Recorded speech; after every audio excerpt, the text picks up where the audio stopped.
오늘 이 마태복음 21장 말씀 함께 또 나누도록 하겠습니다. 예수님께서 마지막 한 주간 지내실 때 그것을 우리는 이제 고난주간이다 이렇게 하고 기념해서 지내고 있는데 종려주일에 낙이 타고 입성하시고 그게 주일이었고요. 그 다음에 다음 날 이제 성전 청결을 합니다. 성전 청결을 하고 이제 화요일 날, 이제 오늘 이 본문이 화요일에 해당되는 그런 말씀이 되겠습니다. 이 날은 논쟁의 날이다 해가지고 대제사장들, 바리새인, 서기관들과 예수님께서 이제 논쟁을 하고 치열하게 논리 싸움을 하고 영적인 출처에 대해서 이제 싸우는 그러한 장면입니다. 근데 오늘 특별히 이제 너의 권위, 예수님의 권위에 대해서 네 권위가 어디서 왔느냐라는 이 논쟁을 통해서 주님이 본질을 드러내시는데 그것들이 무엇인지를 우리가 함께 살펴보고 그래서 또 은혜 받고 주님의 뜻대로 주님의 뜻을 품고 사는 그런 시간 하루 되시기를 축복합니다. 예수님께서 성전에 들어가서 성전 청결을 하셨죠. 그러니까 유대인들, 대제사장들은 이해를 못합니다. 왜 그런지 잘 살고 있는데 문제없이 살고 있는데 왜 저렇게 화를 내고 미친 것 같이 저러고 있는지 이해를 못하죠. 그리고 이제 오늘은 막 들어와서 말씀을 가르칩니다. 백성들에게 말씀을 가르치는데 허락도 없이 하는 거예요. 대제사장들 여기 주인들이라고 생각하는데 지도자들에게 허락도 없이 이제 이런 일들을 하니까 백성이 다 따르고 하니까 기존에 있었던 힘을 갖고 권세를 갖고 있었던 이들이 도무지 용납이 안 되는 거죠. 자기 허락 없이 내 바운드리에서 이 성전은 대제사장들이 자기 것이라고 생각하고 있었거든요. 이건 내 거다. 내가 키웠고 내가 지금까지 몸 바쳐 일했고 이들을 여기서 내가 다 제사 드리고 이들을 내가 다 다스리고 있는데 내 소위 내 나와바리에서 이상한 사람이 들어와서 주인 행세를 하니까 신경이 거슬리는 거죠. 그래서 사실은 이제 제거하려고 없애려고 질문을 던지죠. 거기 이제 함정을 판 건데 어떻게 질문을 던집니까? 뭐라고 합니까? 네, 한번 보시겠습니다. 23절 예수께서 성전에 들어가 가르치실새 대제사장들과 백성의 장로들이 권세자들이죠. 나와 이르되 네가 무슨 권위로 이런 일을 하느냐? 또 누가 이 권위를 주었느냐? 두 가지를 묻죠. 하나는 네가 무슨 권위로 이 일을 하느냐? 또 그 권위는 누가 줬느냐? 근데 이거는 같은 질문이죠. 같은 질문을 두 번 반복해서 질문한 거예요. 이거는 대답을 꼭 듣겠다라는 거죠. 함정을 판 거죠. 음해성 질문이라, 음모성 질문인 거예요. 대답하는 순간 걸려드는 거예요. 그래서 뭐 예를 들어서 하나님이 주셨다. 그럼 이제 하늘에서 내렸다. 신성모독으로 걸고, 그다음에 누가 준 사람이 없다. 나 스스로 났다. 그러면 이제 권위에 상처를 입죠. 출처가 없으니까 비난받고 정죄받는 거죠. 아니 우리들이 여기 성전에 권세를 가지고 있는데 허락도 없이 들어와서 무슨 짓을 하는 거냐. 그러면서 이제 하여간 모함에 걸리게 된 겁니다. 예를 들어서 이 세금을 가이사에게 바치는 게 좋겠느냐 안 바치는 게 좋겠느냐. 바친다면은 로마의 권위 아래 무너지는 사람이 되는 거고, 바치지 말라 그러면 로마의 권위에 대항하는 사람이 되는 거고, 아주 입장 곤란한 세금 논쟁 이런 것처럼. 근데 그때 주님이 기가 막히게 대답을 하시죠. 그래서 가이사의 것은 가이사에게, 하나님의 것은 하나님에게. 이제 이 질문을 그럼 주님께서는 이제 어떻게 피해 가시느냐? 뭐 피해 가는 게 아니죠.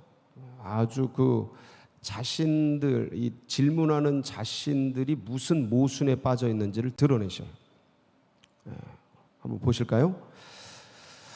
24절 예수께서 대답을 하십니다. 근데 어떻게 대답하시냐면 나도 한 말을 너희에게 물으리니 너희가 대답하면 나도 무슨 권위로 이런 일을 하는지 이르리라. 이제 역질문을 통해서 조건 대답을 하시죠. 대답을 하겠는데 내가 묻는 말에 니네가 대답하면 나도 대답하겠다. 역질문입니다. 이게 당시 랍비들이 많이 썼던 그런 방법인데, 그래서 25절 주님이 뭘 물으십니까? 요한의 세례가 어디로부터 왔느냐? 하늘로부터냐? 사람으로부터냐? 자, 세례 요한에 대한 이야기입니다. 당시 세례 요한은 사람들이 뭐라고 생각할 정도였어요? 저 사람이 그리스도가 아니냐, 이스라엘의 구원자가 아니냐, 다윗의 자손이 아니냐, 이렇게 생각하고 있었습니다. 워낙 출중한 말씀의 능력, 그리고 수많은 사람들이 그냥 뭐 군인, 바리새인 뭐 할 것 없이 뭐 세리, 창녀 전부 와가지고 이 세례 요한에게 세례를 받고 그렇게 했습니다. 그러니까 선지자 중에 선지자요, 구원자 중에 구원자다라고 마음속에 다들 이제 생각하고 있었던 것이죠. 그럴 정도로 탁월했던, 그러니까 백성 모두가 존경하고 추종하고 그러니까 따르는 그런 사람이었단 말이에요. 그런데 누구는 안 따랐어요. 이 대제사장들과 장로들은 안 따랐어요. 거부했어요. 분명히 하나님께로부터 온 선지자인 것, 하나님의 사람인 것을 모두가 아는데 이들은 자기들의 이 권세를 놓치고 싶지 않아서 거부를 해버린 거예요. 하늘의 뜻을 거부를 해버린 거예요. 그래서 안 믿어요. 인정을 하지 않아요. 근데 만약에 사람으로부터 났다, 이게 땅으로부터 온 거다, 그냥 자기가 그냥 자기 권세로 나온 거다, 이렇게 대답하면 이 백성들이 다 보고 있는데, 지금 주변에 백성들이 다 있는 겁니다. 근데 그들이 다 세례 요한을 신뢰하고 믿고 있는데 잘못하면 백성들에게 이제 해코지 당하고 심지어는 돌 맞습니다. 당시 그런 풍습이 있었어요. 그래서 그 하나님의 사람을 이렇게 모독하는 그러한 죄가 되는 거예요. 거꾸로 대제사장들이, 백성들이 전부 세례 요한을 하나님의 사람으로 선지자로 믿고 있는데 그 하나님의 사람이 아니다라고 말하면 백성들이 울분이 터져서 돌 맞아 죽게 생길 수 있는 거예요. 그리고 또 거꾸로 하나님으로부터 왔다라고 하면 니네 왜 안 믿고 있느냐, 이렇게 되는 거예요. 그러니까 이제 오히려 예수님의 역질문에 대제사장들과 장로들이 딱 걸린 거죠. 자, 근데 보세요. 지금 대제사장들과 장로들이 세례 요한이 하나님께로부터 왔다라는 것을 압니까, 모릅니까? 아는 거죠. 자, 이게 본질이에요. 아는데 뭐 하는 거예요? 거부하는 거죠. 뭐 때문에? 자기 고집. 자기 고집, 자기 아집, 자기 거, 내 거, 이거 지키고 그거 주장하니라고 놓치지 않으려고 사실 그걸 놔야 사는 건데, 그걸 놔야 사는 겁니다. 인정하고 받아들이고. 그 세례 요한이 그거를 대제사장들이, 서기관들이 세례 요한이 하나님의 선지자다 인정하고 그런다고 해서 대제사장들의 권위를 다 뺏어가는 게 아니에요. 절대 그렇게 하지 않습니다. 하나님은 그렇게 하지 않아요. 기존의 것을 이렇게 뉘우치고 받아들이고 그 순한 마음을 더 승화시켜서 더 아름답게 성전을 끌어가도록 그렇게 인도해 주시지, 권위를 다 뺏고 없애고 해체하고 그렇게 하지 않습니다. 절대로. 기존의 전통을 주님이 잘 존중해 주셔요. 근데 그 전통이 아집으로 바뀌고 그 율법화되고 바리새화되고 남들은 잘못됐고 나만 잘났다라고 자기중심화 되니까 그걸 깨트리려고 주님이 그러시고 하나님의 사람들이 그러시는 거지, 절대 뺏고 그렇지 않습니다. 그거를 받아들이지 못하니까 깨지는 거예요. 새 시대가 오는데, 지금 새 역사가 오는데, 새로운 시대가 오는데 거대한 역사의 수레바퀴가 돌아가는데 이걸 못 받아들이니까 거기에 깔리는 거지 주님이 뺏는 게 아닙니다. 받아들이고 순응하고 인정하면 다 존중해 주십니다. 근데 그걸 거역하는 거예요. 그러니까 백성들이 다 믿고 자기들도 아는데 안다고 하늘에서부터 왔다고 선지자라고 말하기 싫으니까 모른다, 대답 못하겠다, 이렇게 하는 거예요. 자, 보세요. 자기들도 다 알고 있어. 누구를요? 세례 요한이 하나님의 사람이라는 것을. 백성이 다 믿고 있어. 저분이 그리스도가 아닌가라고 생각할 정도로. 자, 그런데 보세요. 그러면 세례 요한은 하나님이 보내신 분 맞죠? 예, 하늘의 사람 맞아요. 선지자 맞습니다. 자, 그러면 이분이 그렇게 탁월하고 뛰어나고 모든 사람들이 그를 하나님으로부터 온 사람이라고 믿고 있는데 그 하나님으로부터 온 사람이 증거한 사람이 누구예요? 지금 자기들이 질문, 네 권위 어디서 왔냐고 질문하는 예수님을 세례 요한은 나는 그냥 단지 뭐다? 세례 요한 스스로가 나는 광야에 외치는 자의 소리다. 누굴 증거하기 위해서? 예수님.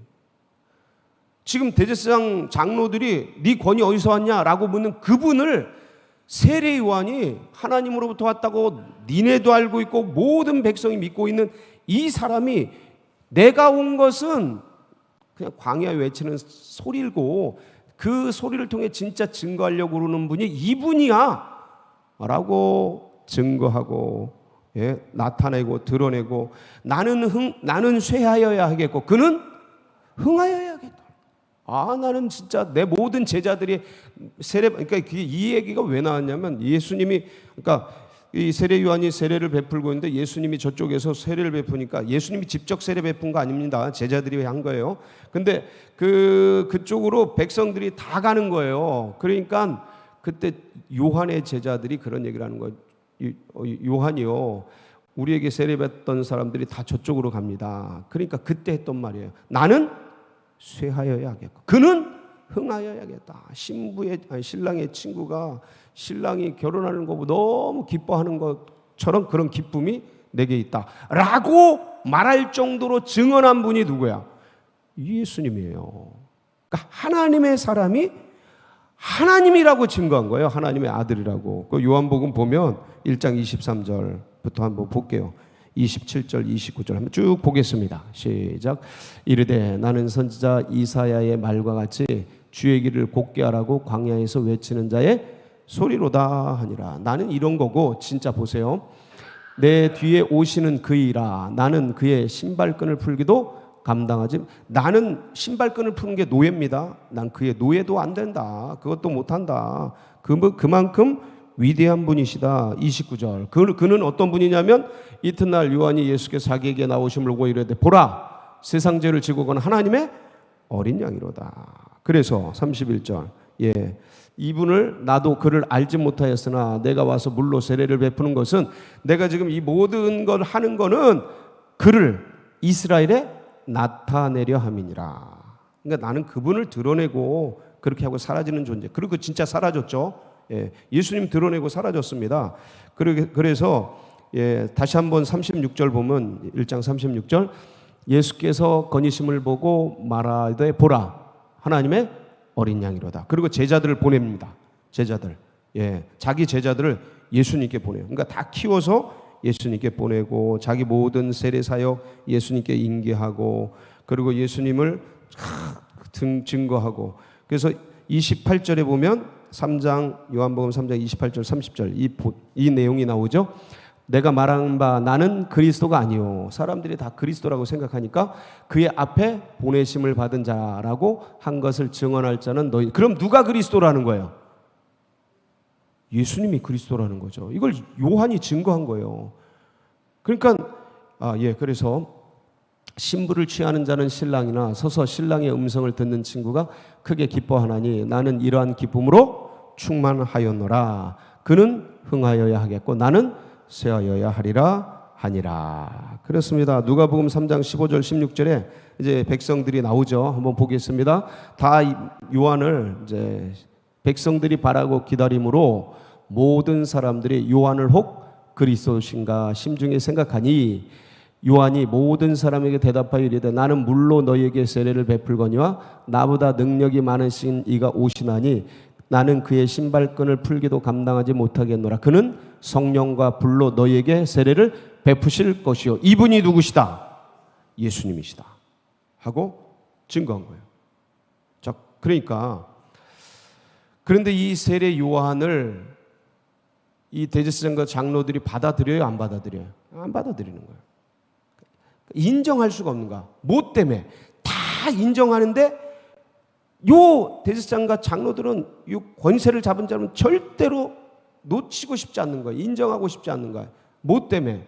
이게 가려진 거예요. 자기 고집과 아집에 눈이 가려진 거예요. 못 보는 거야. 인정을 못 하는 거예요. 예. 그러니까 예수님도 인정을 못 하는 거예요. 결국은 그 아집과 고집 때문에 누굴 죽여요? 예수님을 죽이고 세례 요한을 죽이는 거예요. 그러니까 역사의 반역자가 되는 거죠. 예, 하나님의 거역자가 되는 거예요. 이게 너무 안타까운 거죠. 그게 뭐라고? 그 잡고 있는 게 그거 뭐라고? 아무것도 아닌 건데 그 지나가는 거예요. 하나님이 주신 거예요. 그거 다 하나님이 알아서 해줄 걸 그걸 쥐고 안 놓다가 그렇게 사라지게 됩니다. 그래서 주님께서 비유를 하나 드셔요. 비유. 이 사람들에 대한 비유를. 첫째 아들, 둘째 아들이 있는데 포도원이 있는데 아버지가 포도원에 가서 일을 해라 맏아들에게 얘기를 했는데 맏아들이 뭐라 그래요? 예 아버지. 그리고 어디 가요? 놀러 가는 거예요. 말 안 듣는 거예요. 대답은 하는데.